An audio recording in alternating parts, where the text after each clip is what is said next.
a WikiVidi documentaries production. Don't forget to like and subscribe. Enjoy. Daniel Boone. Daniel Boone was an American pioneer, explorer, woodsman, and frontiersman, whose frontier exploits made him one of the first folk heroes of the United States. Boone is most famous for his exploration and settlement of what is now Kentucky, which was then part of Virginia, but on the other side of the mountains from the settled areas. As a young adult, Boone supplemented his farm income by hunting and trapping game, and selling their pelts in the fur market. Through this occupational interest, Boone first learned the easy routes to the area. Despite some resistance from American Indian tribes such as the Shawnee, in 1775, Boone blazed his wilderness road through the Cumberland Gap in the Appalachian Mountains, from North Carolina and Tennessee into Kentucky. There, he founded the village of Boonesborough, Kentucky, one of the first American settlements west of the Appalachians. Before the end of the 18th century, more than 200,000 Americans migrated to Kentucky/Virginia by following the route marked by Boone. Boone was a militia officer during the Revolutionary War, which, in Kentucky, was fought primarily between the American settlers and the British-aided Indians. Boone was captured by Shawnee warriors in 1778. He escaped, and alerted Boonesborough that the Shawnees were planning an attack. Although heavily outnumbered, Americans repelled the Shawnee warriors in the siege of Boonesborough. Boone was elected to the first of his 3 terms in the Virginia General Assembly during the Revolutionary War, and fought in the Battle of Blue Licks in 1782. Blue Licks, a Shawnee victory over the Patriots, was one of the last battles of the Revolutionary War, coming after the main fighting ended in October 1781. Following the war, Boone worked as a surveyor and merchant, but fell deeply into debt through failed Kentucky land speculation. Frustrated with the legal problems resulting from his land claims, in 1799, Boone emigrated to eastern Missouri, where he spent most of the last 2 decades of his life. Boone remains an iconic figure in American history. He was a legend in his own lifetime, especially after an account of his adventures was published in 1784 by John Filson, making him famous across Europe as the typical all-American frontiersman. An American edition made him equally famous across the United States. After his death, he was frequently the subject of heroic tall tales and works of fiction. His adventures, real and legendary, were influential in creating the archetypal Western hero of American folklore. In American popular culture, he is remembered as one of the foremost early frontiersmen. The epic Daniel Boone mythology often overshadows the historical details of his life. Youth. Daniel Boone was of English and Welsh ancestry. Because the Gregorian calendar was adopted during his lifetime, Boone's birthdate is sometimes given as November 2, 1734, although Boone used the October date. The Boone family belonged to the religious society of Friends, called Quakers, and were persecuted in England for their dissenting beliefs.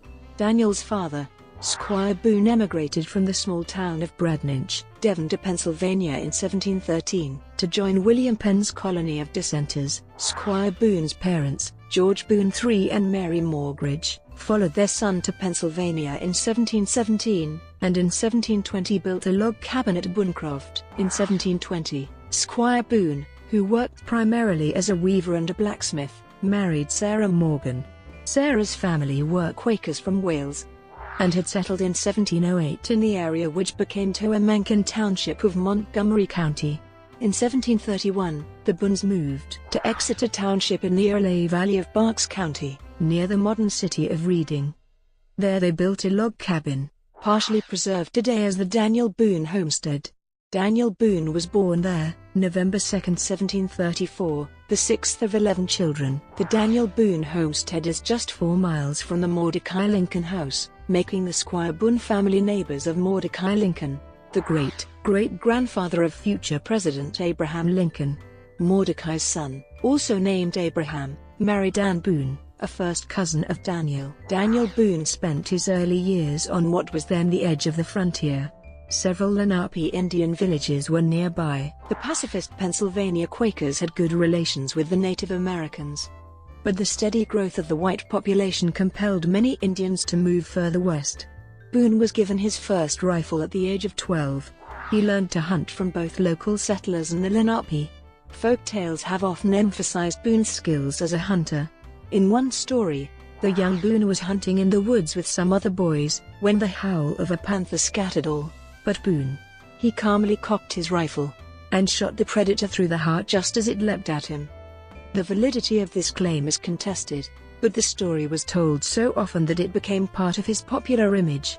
In Boone's youth, his family became a source of controversy in the local Quaker community when two of the oldest children married outside the endogamous community, in present-day Lower Gwinnett Township, Pennsylvania. In 1742, Boone's parents were compelled to publicly apologize after their eldest child, Sarah, married John Wilcoxon, a worldling. Because the young couple had kept company, they were considered married without benefit of clergy. When the Boone's oldest son Israel married a worldling, in 1747, Squire Boone stood by him. Both men were expelled from the Quakers. Boone's wife continued to attend monthly meetings with their younger children. Yadkin River Valley, North Carolina. In 1750, Squire Boone sold his land and moved the family to North Carolina. Daniel Boone did not attend church again. He identified as a Christian and had all of his children baptized. The Boones eventually settled on the Yadkin River, in what is now Davie County, about 2 miles west of Mocksville. This was in the western backwoods area. Because he grew up on the frontier, Boone had little formal education, but deep knowledge of the woods. According to one family tradition, a school teacher once expressed concern over Boone's education, but Boone's father said, "Let the girls do the spelling and Dan will do the shooting." Boone received some tutoring from family members, though his spelling remained unorthodox. The historian John MacFaragher cautions that the folk image of Boone as semi-literate is misleading, and argues that he acquired a level of literacy that was the equal of most men of his times. Boone regularly took reading material with him on his hunting expeditions. The Bible and Gulliver's Travels were favorites. He was often the only literate person in groups of frontiersmen. Boone would sometimes entertain his hunting companions by reading to them around the evening campfire. French and Indian War. After the French and Indian War broke out between the French and British, and their respective Indian allies, North Carolina Governor Matthew Rowan called up a militia, into whose service Daniel volunteered. He served under Captain Hugh Waddell on the North Carolina frontier. Waddell's unit was assigned to serve in the command of General Edward Braddock in 1755, and Boone acted as a wagoner, along with his cousin Daniel Morgan, who would later be a key general in the American Revolution. In the Battle of the Monongahela, the denouement of the campaign and a bitter defeat for the British, Boone narrowly escaped death when the baggage wagons were assaulted by Indian troops. Boone remained critical of Braddock's blunders for the rest of his life. While on the campaign, Boone met John Finley, a packer who worked for George Croghan in the trans-Appalachian fur trade. Finley first interested Boone in the abundance of game and other natural wonders of the Ohio Valley. Finley took Boone on his first fateful hunting trip to Kentucky 12 years later. Marriage and family. Boone returned home, and on August 14, 1756, he married Rebecca Bryan, a neighbor in the Yadkin River Valley whose brother married one of Boone's sisters. The couple initially lived in a cabin on his father's farm. They eventually had 10 children. His son, Nathan Boone, was the first white man born in Kentucky. Boone supported his growing family in these years as a market hunter and trapper, collecting pelts for the fur trade. Almost every autumn, Boone would go on long hunts, extended expeditions into the wilderness lasting weeks or months. Boone went alone or with a small group of men, accumulating hundreds of deer skins in the autumn, and trapping beaver and otter over the winter. The hunt followed a network of bison migration trails, known as the Medicine Trails. When the long hunters returned in the spring, they sold their take to commercial fur traders. Such frontiersmen often carved messages on trees or wrote their names on cave walls, and Boone's name or initials have been found in many places.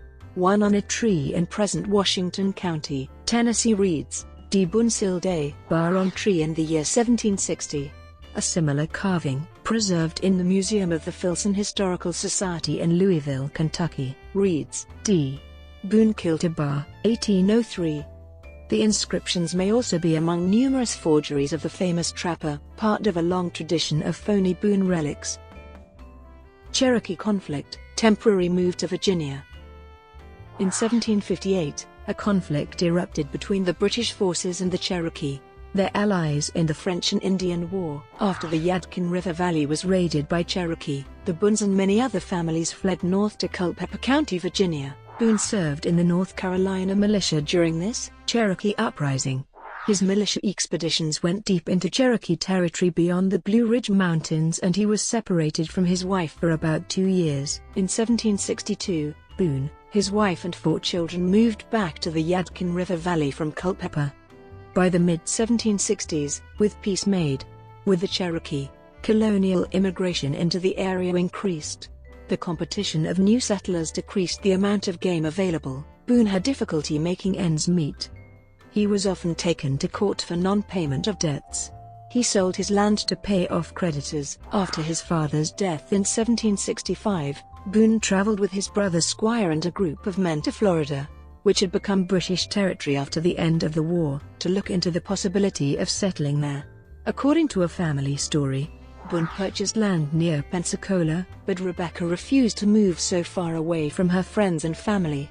The Boones moved to a more remote area of the Yadkin River Valley, and Boone began to hunt westward into the Blue Ridge Mountains. Kentucky. Boone first reached Kentucky in the fall of 1767 while on a long hunt with his brother Squire Boone Jr. Boone's first steps in Kentucky were near present-day Elkhorn City. While on the Braddock expedition years earlier, Boone had heard about the fertile land and abundant game of Kentucky from fellow wagoner John Findley, who had visited Kentucky to trade with American Indians. Boone and Findley happened to meet again, and Findley encouraged Boone with more tales of Kentucky.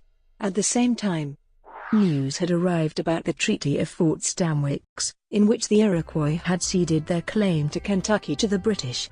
This, as well as the unrest in North Carolina due to the Regulator movement, likely prompted Boone to extend his exploration. On May 11, 1769, he began a 2-year hunting expedition in Kentucky.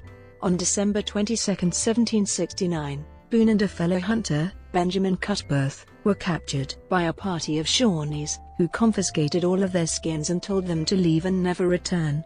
The Shawnees had not signed the Stanwix Treaty, and since they regarded Kentucky as their hunting ground, they considered white hunters there to be poachers. Boone, however, continued hunting and exploring Kentucky until his return to North Carolina in 1771, and returned to hunt there again in the autumn of 1772. On July 5, 1773, Boone packed up his family and, with a group of about 50 immigrants, began the first attempt by British colonists to establish a settlement in Kentucky. Boone was still an obscure hunter and trapper at the time. The most prominent member of the expedition was William Russell, a well-known Virginian and future brother-in-law of Patrick Henry. On October 9, Boone's eldest son James and a small group of men and boys who had left the main party to retrieve supplies were attacked by a band of Delawares, Shawnees, and Cherokees. Following the Treaty of Fort Stanwix, American Indians in the region had been debating what to do about the influx of settlers. This group had decided, in the words of historian John McFarrager, to send a message of their opposition to settlement. James Boone and William Russell's son Henry were captured and gruesomely tortured to death. The brutality of the killing sent shockwaves along the frontier, and Boone's party abandoned its expedition. The massacre was one of the first events in what became known as Dunmore's War, a struggle between Virginia and, primarily, Shawnees of the Ohio Country for control of what is now West Virginia and Kentucky. In the summer of 1774, Boone volunteered to travel with a companion to Kentucky to notify surveyors there about the outbreak of war. The two men journeyed more than 800 miles in 2 months to warn those who had not already fled the region.